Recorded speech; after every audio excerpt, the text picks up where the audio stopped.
Evangelho segundo Jesus, segundo o Cordeiro Eterno de Deus, segundo a ordem universal que cobre todos os homens em todos os lugares da história, do tempo e do espaço. Hoje eu quero falar com você e ler um dos textos mais conhecidos de todos os seres humanos no ocidente da Terra.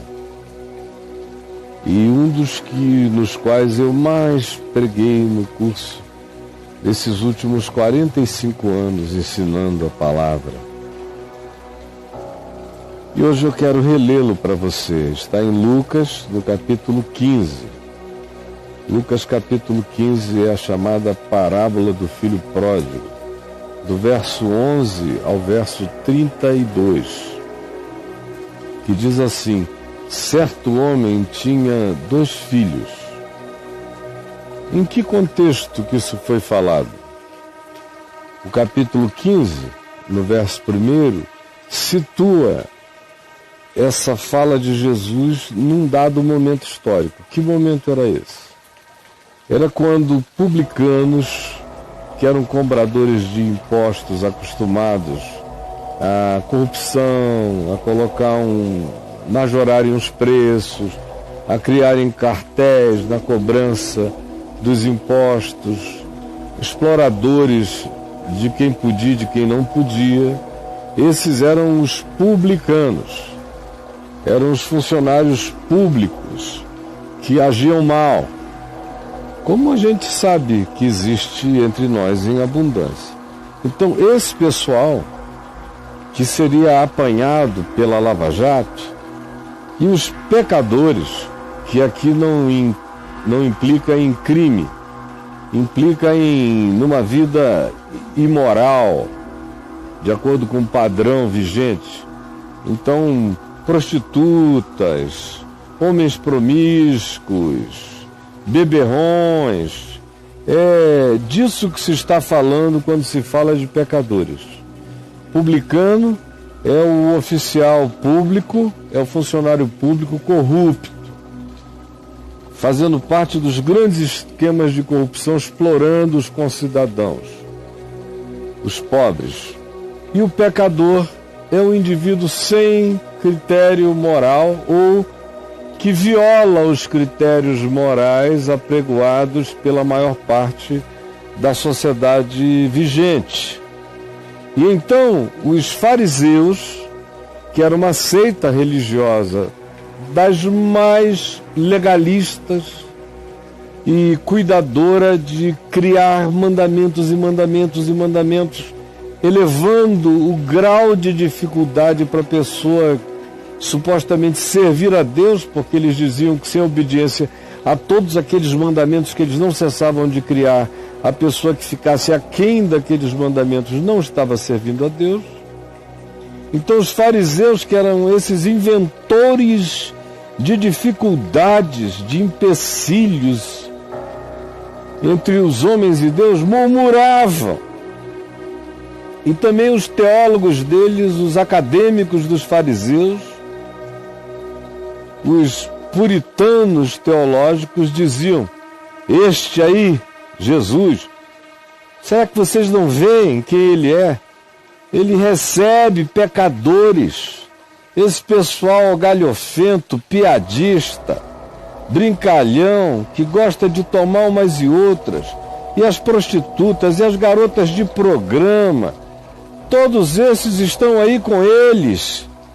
Isso não pode ser, será que vocês não veem quem ele é? Aí Jesus, em relação a isso, dá 3 respostas. Uma é de uma ovelhinha perdida, que o dono das 100 outras ovelhas ou das 99 outras ovelhas deixou-as todas no aprisco e foi buscar a única que se havia perdido. Jesus conclui dizendo: assim é meu Pai. Ele sente alegria por uma única ovelha que, estando perdida, é achada. Mais do que pela multidão dos que não estão perdidos e ficam zangados porque o amor dele procura aquelas que se perderam. Ele conta a história da mulher que perdeu a sua moeda, seu patacão valiosíssimo, e virou a casa ao contrário, como as mulheres em geral fazem, naquela obsessão de achar o que se perdeu. E era uma psicologia que Jesus conhecia muito bem, a partir da mãe dele, das irmãs dele, da observação feminina. Ele disse: é como uma mulher, ninguém consegue fazê-la parar de procurar. Quando a pataca de grande valor dela é perdida, ela não sossega. Ele disse: eu vos afirmo que, de igual modo, é assim o meu Pai. Ele procura, e quando acha, ele dá uma festa. Ele chama todos os anjos dos céus para celebrarem um pecador que se arrependeu. Aí ele conta essa parábola chamada do filho pródigo, que está aqui, que é dele e do irmão dele, o filho mais novo e o filho mais velho de um pai. Então o filho mais moço disse ao pai: pai, dá-me a parte que me cabe dos bens. E o pai repartiu a herança para ambos os filhos. Portanto, deu 1/3 para o mais novo, que era esse que pedia a antecipação da herança, e deu 2/3 para o filho mais velho, porque se diz: lhes repartiu a herança. Não foi com um só, foi com os dois. Passados não muitos dias, esse filho mais novo, que ganhou 1/3 do dinheiro do pai, ajuntando tudo que era seu, partiu para uma terra bem distante, onde ninguém o conhecesse. E lá nesse lugar ele dissipou, ele gastou todo o dinheiro do pai, com prostitutas, garotas de programa, pagando todas as rodadas de bebida, enlouquecendo-se com tudo aquilo que se dizia a ele que poderia produzir loucura, viagem. E assim, ele se entregou a viver dissolutamente, perdendo a solução, perdendo o caráter, perdendo a consciência, perdendo tudo quanto um dia tinha feito dele alguém com um mínimo de formatação. Ele se desformatou por inteiro, ele se dissolveu, ele virou uma pasta.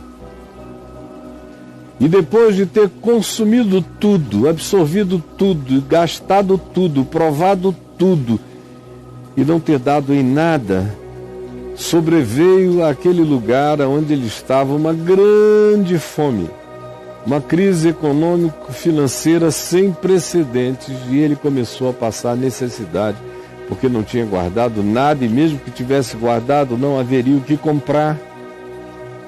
Então ele foi e se agregou a um dos cidadãos daquela terra, pediu emprego, e este deu-lhe emprego, mandando para os seus campos guardar porcos, que era comum nos países à volta de Israel, mas em Israel e para um israelense, isso era uma tarefa considerada abominável, guardar porcos, pastorear porcos.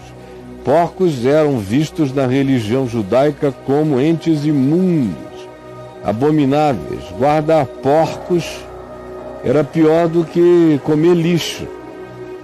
E ele lá, cuidando dos porcos, desejava fartar-se das alfarrobas, do babugem que os porcos comiam no chiqueiro. Começou a ter inveja da comida dos porcos, mas ninguém lhe dava nem isto. Então ele, caindo em si, voltando a si, abrindo os olhos, disse consigo mesmo: quantos trabalhadores lá na casa do meu pai têm pão com fartura, e eu aqui morro de fome. Já sei o que farei. Levantar-me-ei e irei ter com meu pai, e lhe direi: pai, eu pequei contra os céus e também diante de ti. Já não sou digno de ser chamado teu filho. Trata-me como um dos teus trabalhadores, e para mim será uma maravilha, porque tu és bom e justo, com todos aqueles que te servem. E levantando-se, foi para a casa do seu pai, uma longa jornada de volta. Vinha ele ainda longe, quando seu pai, da janela, o avistou. Reconheceu-lhe o balanço da caminhada, o desenho da silhueta, e viu que era o seu filho. E compadecido do estado dele e da viagem de derrota da alma dele e da angústia dele, o pai, vendo-o, correu e, correndo, o abraçou e, abraçando-o, o beijou. E o filho se afastou e olhou e disse: Pai, eu pequei contra o céu e diante de ti já não sou digno de ser chamado teu filho. O pai, porém, o interrompeu.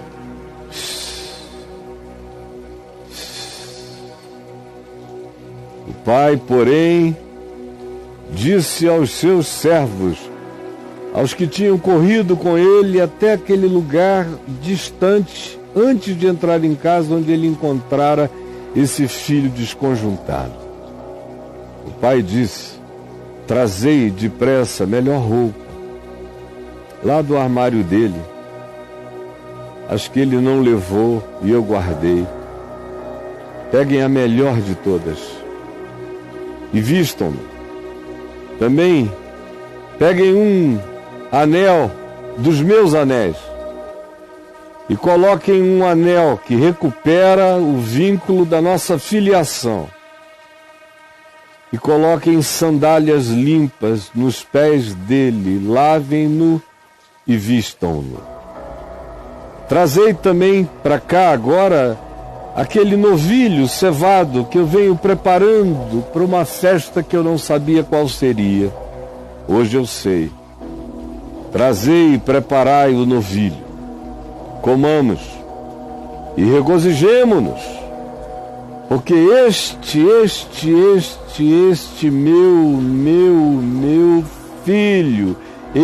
meu filho, nunca deixou de ser filho, nem na terra distante, nem quando desejou a morte do pai, dizendo: Pai, tu estás demorando muito a morrer, então me antecipa logo a herança.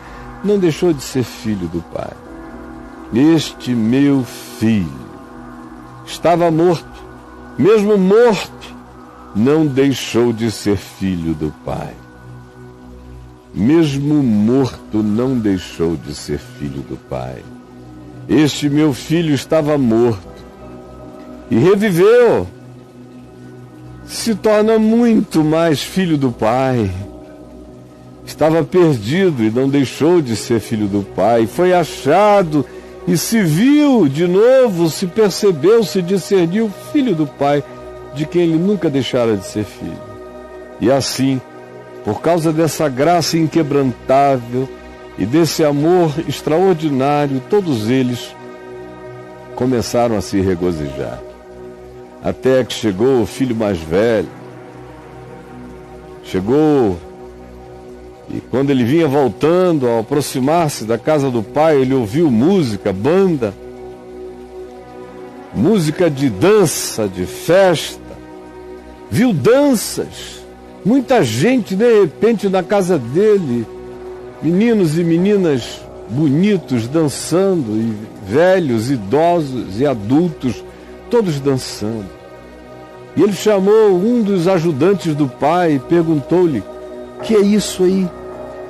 Eu saí de manhã, a vida estava normal, por que agora eu volto e tem essa festa? E o ajudante o informou, dizendo que o teu irmão voltou. E o teu pai mandou matar o novilho cevado, porque o recuperou bem, o recuperou com saúde.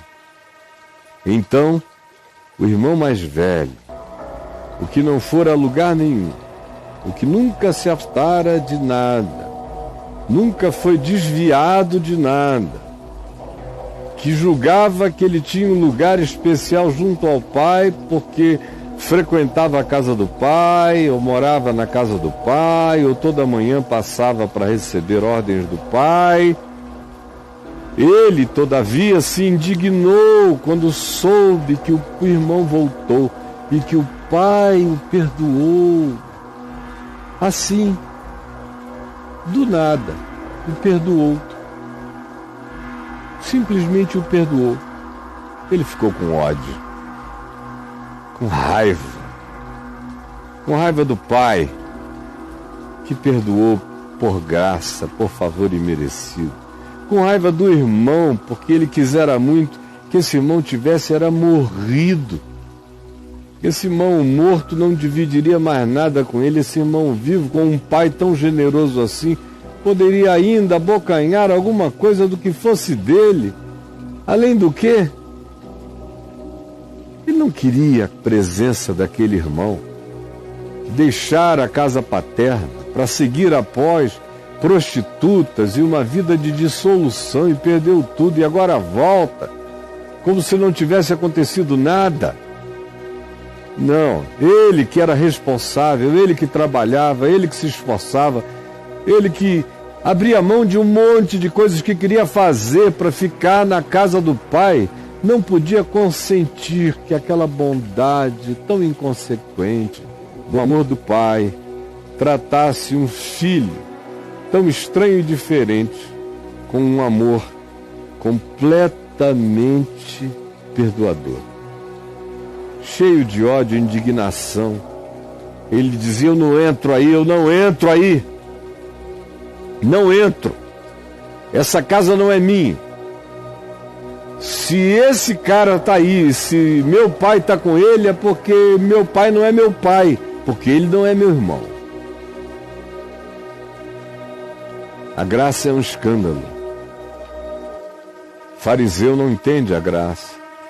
Fariseu não entende Jesus comendo e bebendo com publicanos e pecadores. Fariseu não entende o amor de Deus. Fariseu pensa que vida com Deus é feita de minúcias e de obediências exteriores, sem a relação do coração. Aí eu não entro. Ele não é meu irmão. Se meu pai diz que é pai dele, meu pai também deixa de ser meu pai, porque eu não tenho irmãos como esse. Você diz isso toda hora. Mas ele respondeu ao pai, que saiu e começou a dizer: filho, para com isso, para com isso. Ele é teu irmão, eu sou teu pai. Aqui nós temos para todos. O amor e a graça não são limitados. Mas esse filho zangado, cheio de ressentimento e mágoa, respondeu ao seu pai: olha só, há tantos anos que eu te sirvo. Não tem nada aqui que eu não tenha inaugurado. Há tantos anos te servindo, sem nunca transgredir uma ordem tua, sem nunca dar direito aos desejos e aos devaneios do meu coração. Nunca me entreguei a nenhum desejo cobiçoso, a nenhuma insensatez, e cumpri todas as tuas ordens todos esses anos.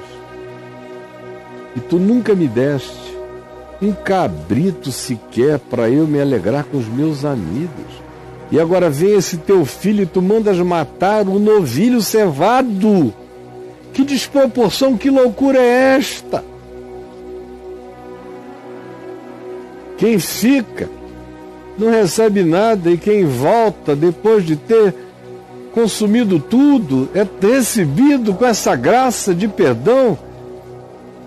Eu odeio o que tu chamas de bondade, de misericórdia e de salvação.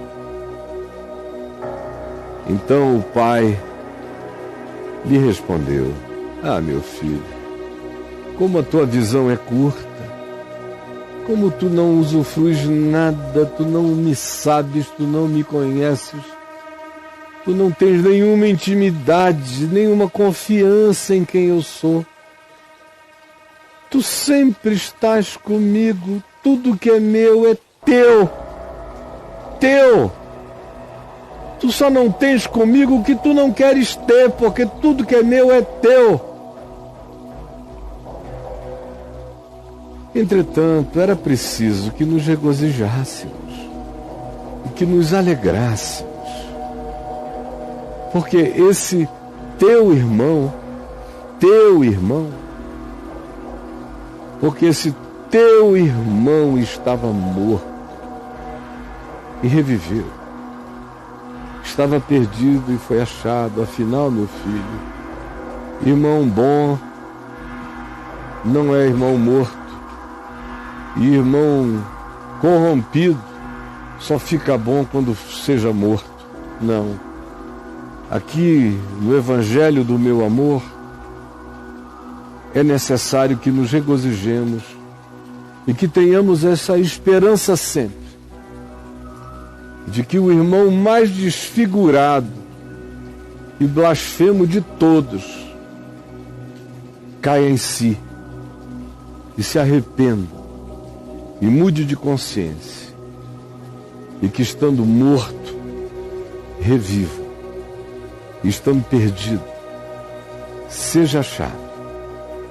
É assim o Evangelho de Jesus, esse escândalo, mas é de Jesus, escândalo para religiosos, para pessoas do olho por olho, do dente por dente, da espiritualidade da mágoa, dessa espiritualidade de contabilidade. Quantos anos que eu te sirvo sem jamais transgredir nenhuma ordem tua, que fica contando obediências exteriores, dias de frequência.